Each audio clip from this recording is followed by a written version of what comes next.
Semua, selamat datang kembali di channel ini.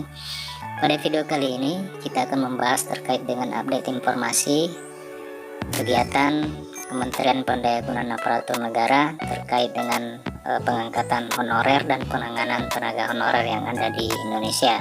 Tapi sebelum itu, untuk rekan-rekan silakan disimak secara lengkap video ini agar rekan-rekan bisa menerima informasi secara utuh dan menyeluruh.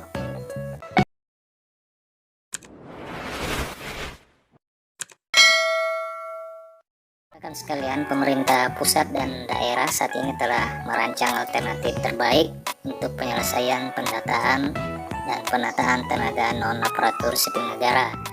Menteri Pendayagunaan Aparatur Negara Abdullah Azwar Anas bersama dengan gubernur, wali kota, dan beberapa bupati sepakat mengerucutkan beberapa alternatif yang akan dirumuskan dalam hal penanganan honorer di Indonesia. Sebagaimana kita ketahui bahwa terdapat 3 opsi alternatif saat ini yang dikeluarkan atau yang direncanakan oleh Kementerian Pendayagunaan Aparatur Negara dalam hal penanganan tenaga honorer. Alternatif yang pertama adalah memberhentikan dan menghapus semua tenaga honorer.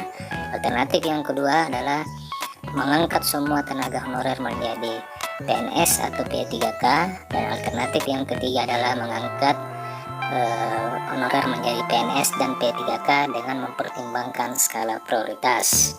PAN mengatakan bahwa saat ini pihaknya telah mendetailkan alternatif terbaik terutama untuk non-ASN yang ada di seluruh Indonesia, dan tadi mulai mengerucut ada beberapa alternatif yang nanti akan dirumuskan. Rekan-rekan sekalian, sekedar diketahui bahwa rapat tersebut telah diikuti oleh Ketua Umum Asosiasi Pemerintah Provinsi Seluruh Indonesia, Bapak Isran Nur, kemudian Ketua Dewan Pengurus Asosiasi Pemerintah Kota Seluruh Indonesia, Bapak Bima Arya, dan Ketua Umum APKASI, Sultan Rizka Tuanku Kerajaan. Rapat ini juga dihadiri oleh Bapak PLT Kepala BKN, Bapak Bima Arya Wibisana. Rekan sekalian, pemerintah menyusun beberapa opsi yang nantinya akan disampaikan kepada parlemen.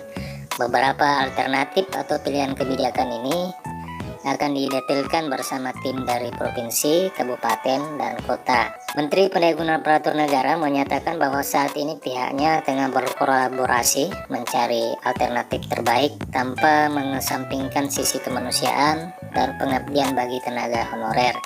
Jadi hal ini yang perlu kita tekankan dan perlu garis bawahi bahwa Menpan saat ini telah merumuskan beberapa kebijakan, tentu dengan mempertimbangkan sisi kemanusiaan dan masa pengabdian bagi tenaga honorer. Sementara itu, Ketua Dewan Pengurus APEKSI Bima Arya menyebutkan bahwa pertemuan saat itu telah menemukan titik terang untuk penataan tenaga non-aparatur sipil negara. Beberapa pandangan dari Ketua Asosiasi Pemerintah Daerah akan diturunkan menjadi regulasi yang diusahakan menguntungkan berbagai pihak. Pada prinsipnya, APEKSI dan APKASI mendukung regulasi yang telah disepakati.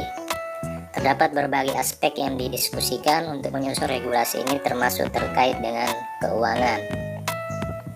Ketua Umum APKASI, Sultan Rizka Tuanku Kerajaan, menerangkan bahwa aturan yang akan disusun ini diharapkan menjadi solusi yang menguntungkan kedua belah pihak. Jadi pihak asosiasi pemerintah provinsi, kabupaten, dan kota akan mencari win-win solution dan nanti akan berkoordinasi dengan kementerian terkait, khususnya keuangan, yang harus bisa membuat daerah-daerah tidak tertekan untuk pembiayaan masalah non-ASN. Sekedar diketahui bersama bahwa saat ini pemerintah daerah menghadapi permasalahan keuangan, terutama dalam pembiayaan para tenaga honorer yang telah lulus ikut seleksi P3K. Bahkan ada beberapa daerah yang tidak memiliki formasi meskipun ada beberapa honorer yang telah ikut dan lulus dalam seleksi P3K. Permasalahan ini tentu disebabkan oleh ketidakmampuan keuangan daerah dalam hal membiayai tenaga honorer yang ada di masing-masing daerah. Rekan-rekan sekalian, demikian informasi yang bisa saya bagikan pada video kali ini. Semoga informasi ini bermanfaat. Tetap pantau terus channel ini untuk mengetahui dan menerima informasi-informasi terbaru seputar kebijakan honorer, aparatur sipil negara, dan P3K. Terima kasih, sampai jumpa di video berikutnya.